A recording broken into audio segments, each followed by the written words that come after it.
মুখ্যমন্ত্রী মমতা বন্দ্যোপাধ্যায়ের ঘোষণা অনুযায়ী রবিবার 15 ফেব্রুয়ারি থেকে রাজ্য জুড়ে চালু হলো যুবসাথী প্রকল্পের রেজিস্ট্রেশন ক্যাম্প চালু হলো মালদাতেও। রাজ্যের 294টি বিধানসভার সাথে এদিন ইংরেজবাজার বিধানসভা এলাকাতেও যুবসাথীর ক্যাম্প চালু হয়। ইংরেজবাজার পৌরসভার 29টি ওয়ার্ডের জন্য ক্যাম্প আয়োজন করা হয় মালদা শহরের 17 নম্বর ওয়ার্ড এলাকায় অবস্থিত পেডি সিল্ক ইনস্টিটিউটে। অন্যদিকে ইংরেজবাজার গ্রামীণ এলাকার জন্য ক্যাম্প করা হয় Malda English medium government model মাদ্রাসায়। রবিবার সকাল 10টায় পেডি সিল্ক দপ্তরে ক্যাম্পের সূচনা পর্বে হাজির ছিলেন ইংরেজবাজার পৌরসভার 17 নম্বর ওয়ার্ডের কাউন্সিলর শুভময় বসু, 16 নম্বর ওয়ার্ডের কাউন্সিলর উদয় চৌধুরী সহ অন্যান্যরা। জানা গেছে যুবসাথী প্রকল্পে আবেদনকারীর নাম রেজিস্ট্রেশন ক্যাম্প 15 ফেব্রুয়ারি থেকে আগামী 26 ফেব্রুয়ারি পর্যন্ত চলবে। এই ক্যাম্পে মাধ্যমিক পাস 21 বছর থেকে 40 বছর বয়সী বেকার যুবক যুবতীরা আবেদন করতে পারবেন। আবেদন মঞ্জুর হলে আগামী এপ্রিল মাস থেকে সর্বাধিক 5 বছর পর্যন্ত মিলবে মাসিক 1,500 টাকা ভাতা করে।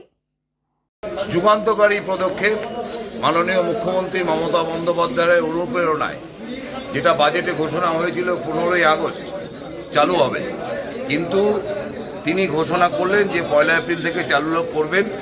21 থেকে 40 বছর বয়সী যারা স্টুডেন্ট বা চাকরি প্রার্থী যারা স্কলারশিপ পান বা পেয়েছেন তারা মাসিক সহায়তা, তাদের ফর্ম ফিল আপ, তাদের যাতায়াত খরচ, তাদের পড়াশোনার খরচের জন্য মাসিক 1,500 টাকা সহায়তা করবে।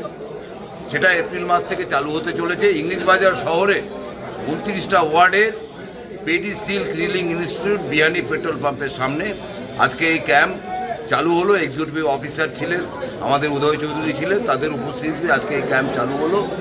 এবং আমাদের খুব আনন্দিত যে মমতা বন্দ্যোপাধ্যায় যেটা বলেন সেটা করেন এবং যুবকদের জন্য, যুবতীদের জন্য তিনি যে রয়েছেন তারই প্রমাণ এই যুবসাথী প্রকল্প। পাশাপাশি এখানে লক্ষ্মীর ভাণ্ডার, কৃষক বন্ধু, কৃষকদের জলসেচের কর্মকূপ থেকে শুরু করে অন্যান্য ফর্মও জমা নেওয়া হবে। কত তারিখ পর্যন্ত চলবে? আগামী 26 তারিখ অবধি চলবে, ছুটির দিন বাদে।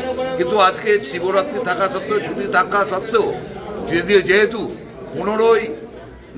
15 ফেব্রুয়ারি এটা ঘোষণা করা হয়েছিল, তাই আমরা আজকে 10টায় আরম্ভ করার কথা ছিল, আমরা 10:30টার মধ্যে আরম্ভ করতে সক্ষম হয়েছি ইংরেজবাজার পৌরসভা।